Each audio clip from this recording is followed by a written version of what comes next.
Heart and Soul miniseries Adventurelands, Part 33.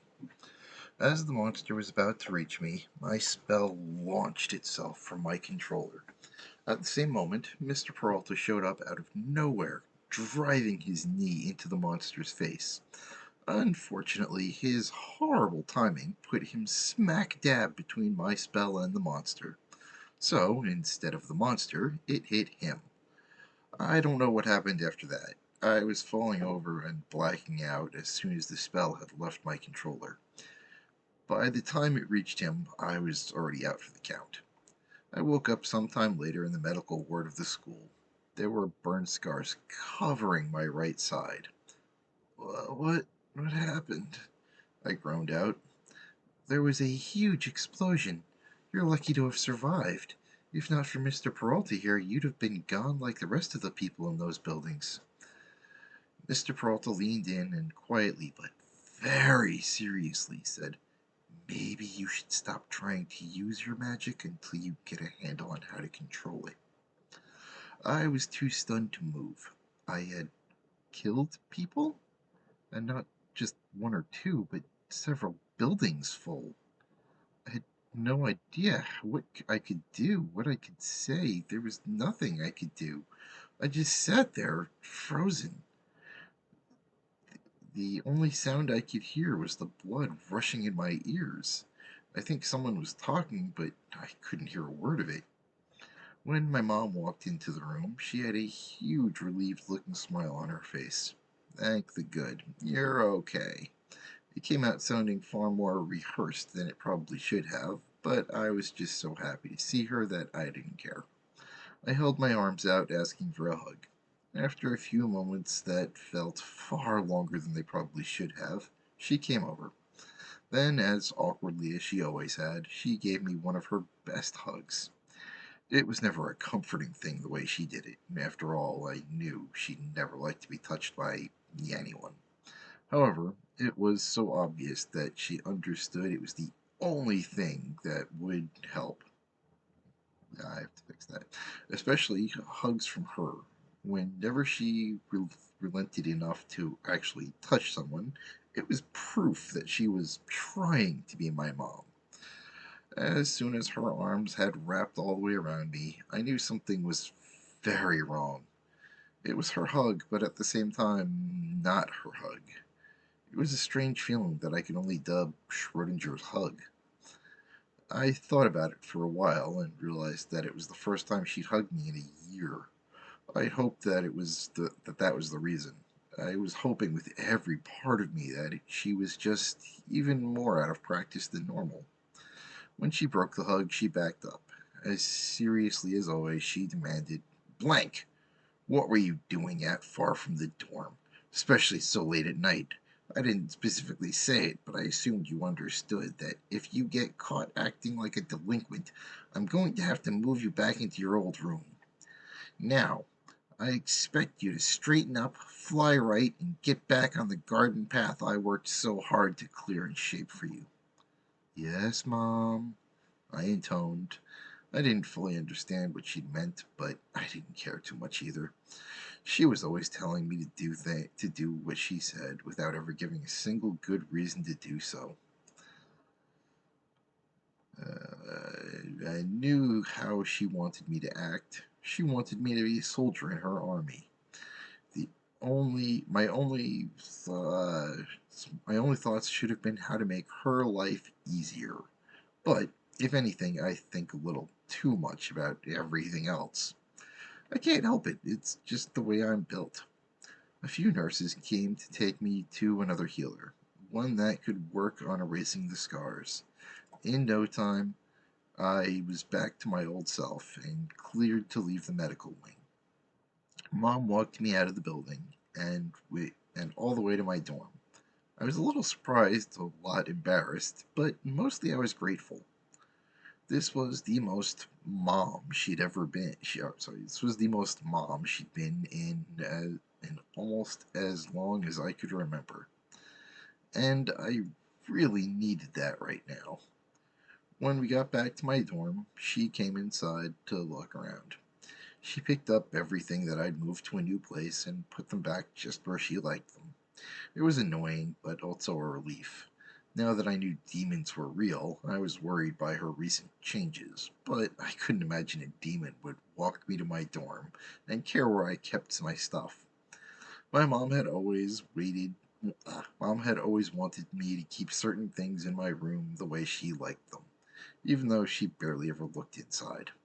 In no time, she'd moved everything back to the way she liked it and left. Oddly, she did leave one thing out of place. There was now a small crystal as black as my magic sitting on my bed, one that I'd never seen before. From a distance, I wasn't sure what it was, so I walked over and picked it up. Up close, it seemed like an ordinary crystal, except that it was somehow both opaque and translucent at the same time. It was undeniably beautiful, but starting to make my brain, staring at it made my brain hurt. I was sure that it wasn't mine, and I hadn't noticed her putting it there.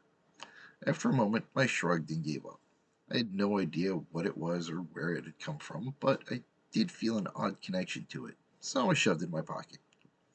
I figured Mom wouldn't have left it without a good reason, and I couldn't just ask her the next time I no, and I could just ask her the next time I saw her. I crashed into my bed for the night, too burnt out to even change my clothes. I slept fitfully, waking up over and over from frighteningly vivid dreams that seemed just a little too real. Waking up from those dreams was always strange. I could never tell if I felt better or worse. It was nice to remember that the strange crushing weight on my dream self wasn't real, but at the same time, I always enjoyed those dreams.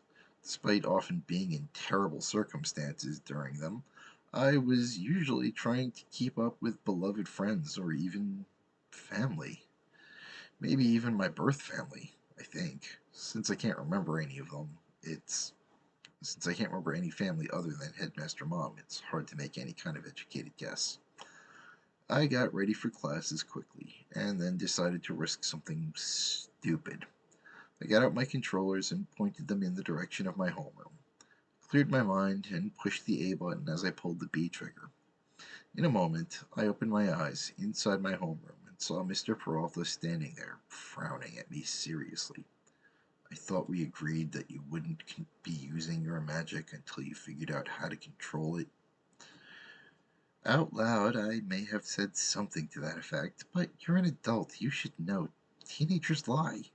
Of course, I wasn't going to adhere too strictly to anything like that. I really just meant no attack magic. How could I learn to control my magic at will if I don't practice? Some magics shouldn't be used at will. I know it's rare, but it's got to make growing up in a world like this difficult at the easiest. But I think you can manage it. I grumbled wordlessly at that. Shortly, the rest of the class either walked in through the front door or had appeared in their seats the same way I had. When Mr. Peralta started class, he explained all the boring stuff that I've known for years about how magic like teleportation works.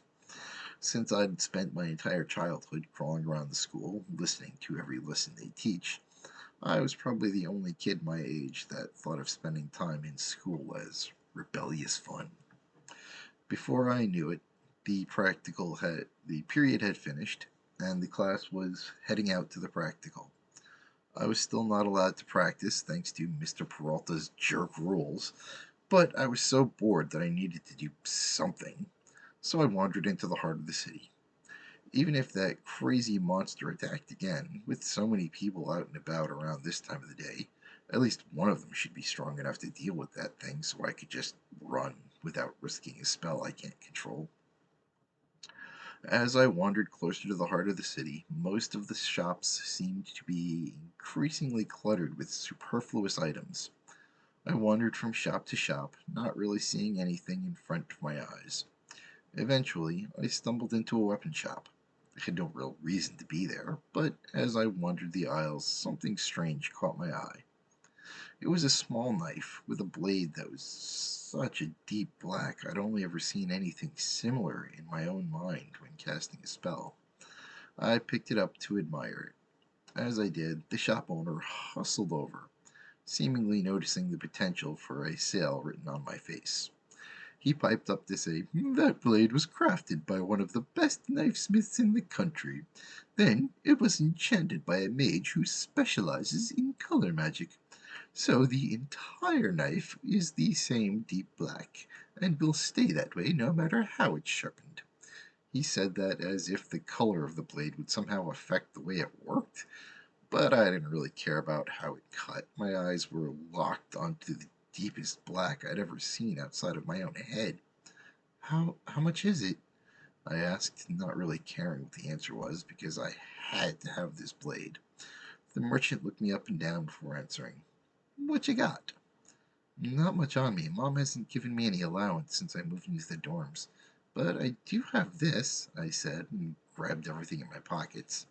There was a gold coin, a few silver, and a dozen or so copper pieces. The merchant's eyes lit up as he happily shouted, "What a coincidence! That's exactly how much it is." I was going to have to eat in the school's cafeteria from now on, but there was something about this blade screaming that it was worth it. I wandered out of the store, still staring deeply into my new knife.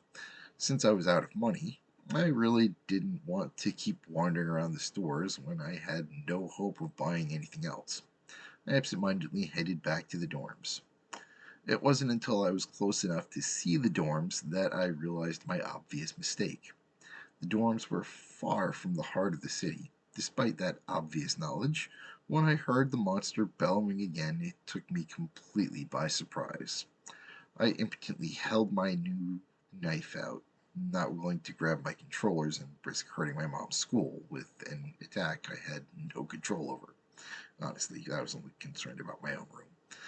I waved the knife in the air between the monster and myself. Since I knew it couldn't do anything without my controller to direct it, I let my magic pour out into the knife as I swung it. To my great surprise, with each seemingly pointless swipe of my blade, huge gashes appeared on the now six-horned monster. I swung again and again, creating more huge gashes that I couldn't explain. The monster reared back and roared in pain. Then it fell to all fours, practically painting the ground with its blood. The creature focused all its rage on me and charged. I kept swinging my small knife, creating new gaping wounds, now covering its face. The open wounds were healing quickly, but leaving big scars behind. By luck, I managed to score hits on both of its eyes, blinding the creature and causing it to trip in a puddle of its own blood. It crashed to the ground hard, and its crown of horns bit into the dirt. The monster's momentum caused it to flip heels over head until its huge corpse was about to land directly on top of me.